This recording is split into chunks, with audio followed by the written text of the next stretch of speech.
Assalamualaikum warahmatullahi wabarakatuh.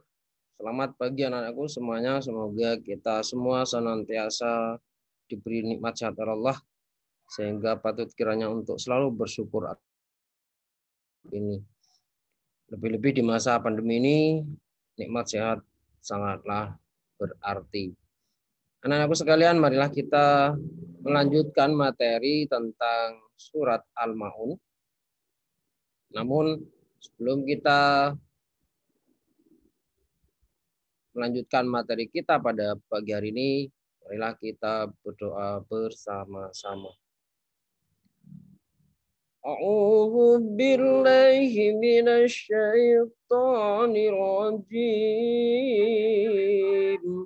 Bismillahirrahmanirrahim. Alhamdulillahi rabbil alamin. Ar-Rahmanir Rahim. Maliki yaumiddin. Iyyaka na'budu wa iyyaka nasta'in. Ihdinas siratal mustaqim. Siratal ladzina an'amta 'alaihim ghairil maghdubi 'alaihim waladdallin. Rabbi ighfirli wa liwalidayya amin. Bismillahirrahmanirrahim. Ara'aital ladzi yukadzibu biddin. Fadzalikal ladzi yad'ul yatim.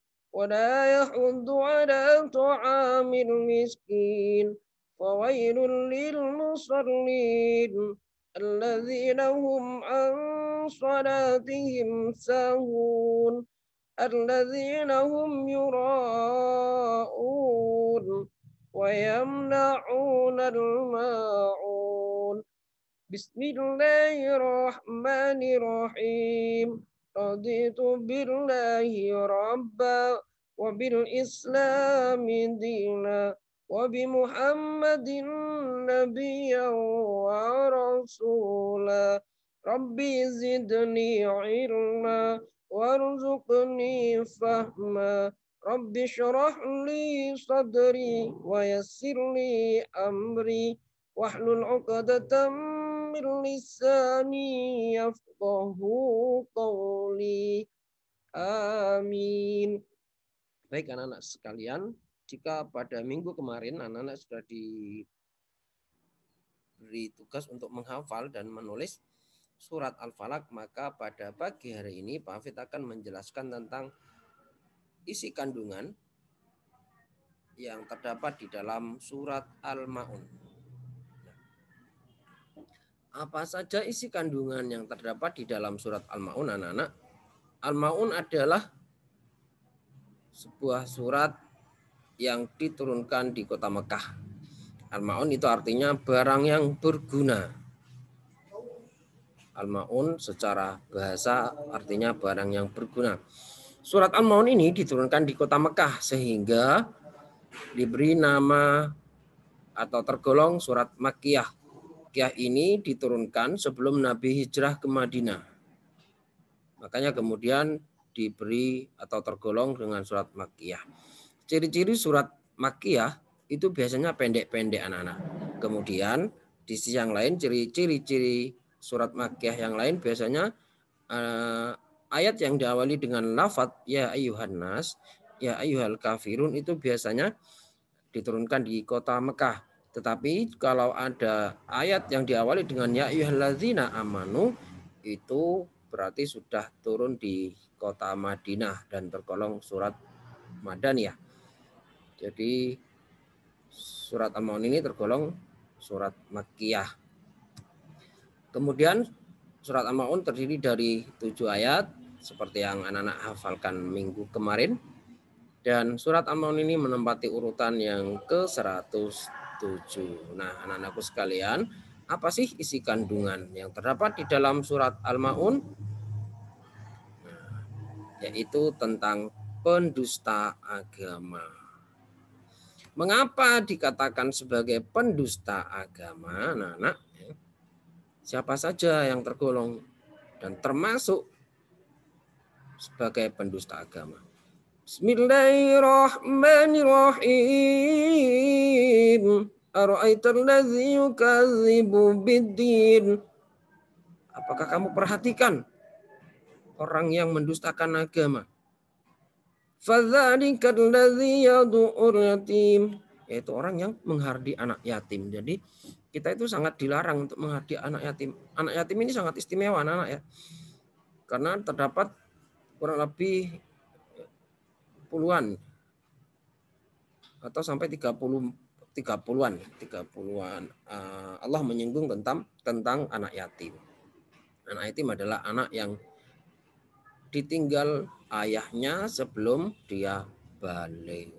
Sehingga Allah sangat memperhatikan. Kenapa? Karena kalau kita punya teman yang yatim biasanya suka dibully. Mentang-mentang tidak ada ayahnya, mentang-mentang tidak ada yang melindungi, kadang dibully. Makanya Allah sangat memperhatikan dan mengharapkan anak-anak senantiasa mengayomi, menyayangi, dan berteman baik dengan anak yatim. Karena Allah menjanjikan surga baginya. Dekat dengan Rasulullah dalam sebuah riwayat dalam sebuah hadis yang diriwayatkan oleh Imam Abu Daud bahwa kedekatan orang yang mengayomi anak yatim seperti jari telunjuk dan jari tengah. Jadi sangat dekat dengan Rasulullah. Namun kita juga tidak hanya sebatas dekat dengan anak yatim saja, tapi juga harus melaksanakan kewajiban yang lain. Tentunya kewajiban kita selaku umat Islam. Kemudian yang kedua, siapakah pendusta agama? Wala yahuddu ala ta'amil miskin. Tidak mendorong untuk memberi makan orang miskin. Kita selaku manusia harus selalu memberi manfaat pada yang lain. Al-Islamul kal jasadul wahid. Islam itu ibarat satu tubuh. Jika yang lain sakit, maka kita harus merasa sakit. Khairun nas anfa'uhum linnas. Paling baiknya manusia adalah orang yang senantiasa memberi manfaat pada orang lain. Tidak harus karena memiliki jabatan tinggi. Tidak harus karena menjadi gubernur, menjadi bupati, menjadi presiden, tapi tidak memberi manfaat untuk kita. Maka kita tergolong orang yang mendustakan agama. Jadi marilah kita senantiasa mengulurkan tangan kita, ringankan tangan kita untuk memberi kepada fakir miskin. Di lampu merah itu banyak anak-anak ya kita temukan, anak-anak jalanan. Kita tanpa harus melihat latar belakang mereka, walaupun penampilannya memang penampilannya tidak Islami banget, tapi jangan kita kemudian menunjukkan rasa tidak simpati. Berilah mereka itu hidup seperti itu karena terpaksa,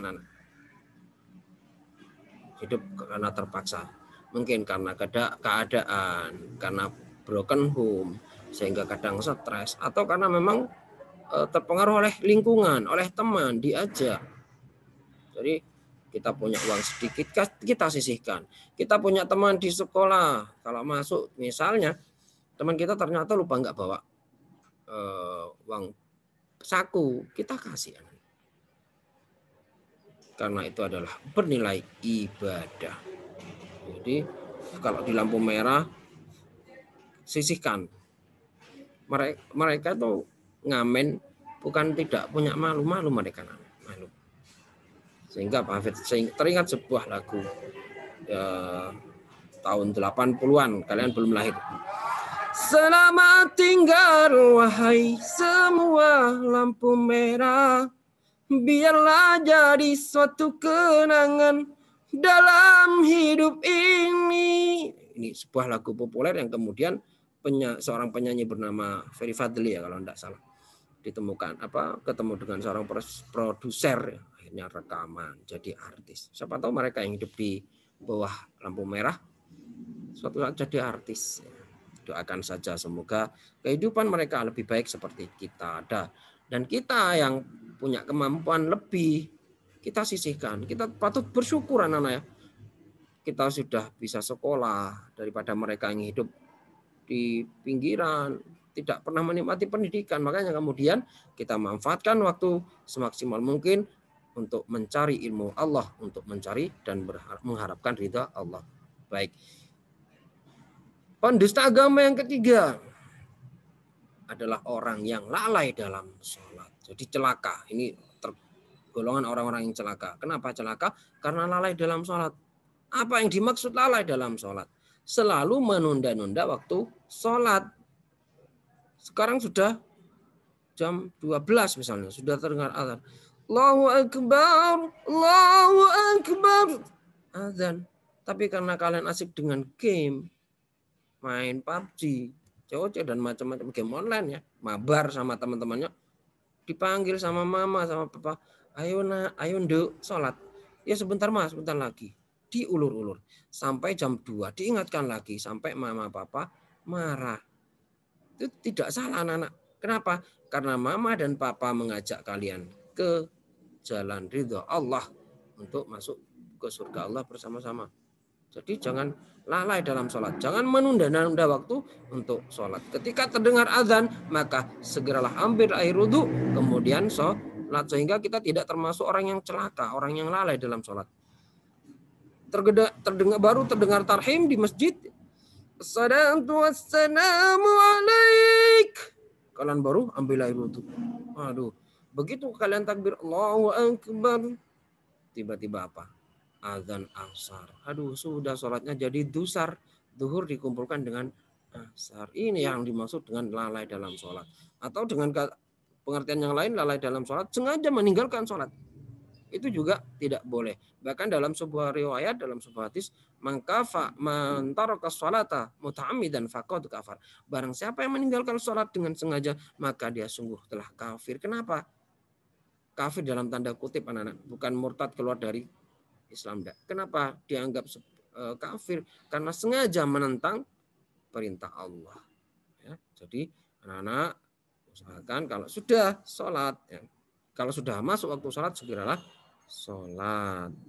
Bagi yang datang bulan, ya namanya juga datang bulan untuk perempuan, ya dikasih keringanan, rukhsah, memang tidak diperintahkan untuk sholat. Kunna nu'maru biqadha'i shaum wala nu'maru biqadha'i mu'ammar wala nu'ammar biqadha'i shalah. Kami diperintahkan untuk mengqadha puasa tapi tidak diperintahkan untuk mengqadha sholat, kata hadis dari Ummu Salamah ya. Jadi kalau kita dalam keadaan haid maka kita tidak dianjurkan untuk diberi keringanan untuk tidak mengqadha sholat, tapi harus mengqadha mengganti puasa. Nah, terkait dengan haid seperti ini anak-anak, kalau misalkan hari ini sudah dengar azan Allahu Akbar dikumandangkan, kamu belum sholat, tiba-tiba jam 2 kamu datang haid, maka saat itu kamu punya hutang sholat zuhur yang harus diqadha, yang harus diganti manakala kamu sudah suci. Jadi jangan lalai dalam sholat anak-anak ya. Yang keempat adalah orang yang berbuat riya. Apa itu riya? Pamer. Apa yang kita lakukan, apa yang kita perbuat itu bukan karena mengharap ridho Allah, tapi karena ingin dipuji, ingin mendapat pujian, mendapat sanjungan. Itu tidak boleh, riya namanya. Jadi kita melakukan ibadah apapun kepada Allah, jangan ingin dipuji orang lain, tapi semata-mata mengharap ridho Allah. Jangan mengharap pahala, jangan mengharap surga atau karena takut dengan neraka, jangan. Inti tujuan kita beribadah kepada Allah adalah ingin mengharap ridho Allah, mengharap rahmat Allah. Jika rahmat dan ridho Allah kita peroleh, maka sudah tentu surga kita dapatkan. Difaham anak-anak ya? Jadi kalau kita beribadah, kepada Allah harus ikhlas karena Allah Ta'ala. Jangan pamrih. Yang kelima adalah enggan enggan memberi bantuan dengan barang berguna. Apa barang berguna? Barang yang bermanfaat, yang bisa bermanfaat guna. Contoh seperti kemarin terjadi banjir di Bangsal. Mereka jangan dikasih laptop anak-anak, tidak butuh.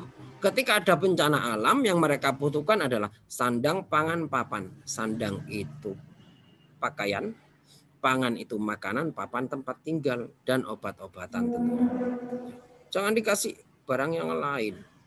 Itu berguna, bermanfaat guna namanya. Sama ketika kalian ke sekolah, lupa membawa alat tulis, lupa bawa pensil, lupa bawa ballpoint misalnya, kamu dikasih dikasih step misalnya, ya tidak bermanfaat guna karena yang kamu butuhkan adalah pulpen dan pensil. Berguna tidak harus bernilai tinggi, tidak harus berharga, tetapi bermanfaat dan berguna pada saat dibutuhkan. Makanya kemudian kita patut bersyukur anak-anak ya. Bersyukur karena kita semua masih diberi nikmat oleh Allah, diberi keluarga yang sehat, secara materi juga berkecukupan daripada mereka yang hidup di pinggir jalan tadi. Baiklah anak-anakku sekalian, demikian materi kita pada pagi hari ini. Semoga bernilai barokah bersama ridho dan syafaat dari Rasulullah Shallallahu Alaihi Wasallam. Nah, tugas anak-anakku sekalian ya, selanjutnya adalah mengerjakan soal pada link berikut ini. Ini tugasnya ini mengerjakan soal pada link bit.ly/PH8 PAI5 jelo 3. Hafid akhiri, namun jangan hanya berhenti sampai di sini, harus belajar materi-materi tentang surat Al-Maun. Silahkan cari di browsing di internet ya, banyak sekali anak-anaknya. Baik demikian, semoga anakku semuanya selalu sehat dan menjadi putra-putri yang solih dan solihah. Ya Allah ya Rahmanir Rahim, Allahumma ja'al auladana wa taramidana wa tilmidatina solihin. Ya Allah, jadikanlah putra-putri kami, anak didik kami, putra-putri yang soleh dan soleh. Waj'alil lahum ulumahum nafi'an, dan jadikanlah ilmu-ilmu mereka ilmu yang bermanfaat. Wa akhlaqahum ka khuluqi Rasulullah sallallahu alaihi wasallam, dan jadikan akhlak mereka seperti akhlak Rasulullah wal Qur'anil azim, dan akhlak Qur'anul Karim. Wa aqalahum zakiyan wa zakiyan, dan jadikanlah pola pikir otak pemikiran mereka suci dan cerdas. Wa arzaqahum rizqan halalan thayyiban mubarakan, dan rezeki putra-putri kami, siswa-siswi kami, rezeki yang halal barokah. Wa ajasadhum sihatan wa afiatan, dan jadikanlah jasad sehat, badan mereka selalu sehat bersama ridho dan inayahmu ya Allah. Amin ya rabbal alamin. Akhirul kalam, Allahul muwaffiq ila aqwamit thoriq. Wassalamualaikum warahmatullahi wabarakatuh.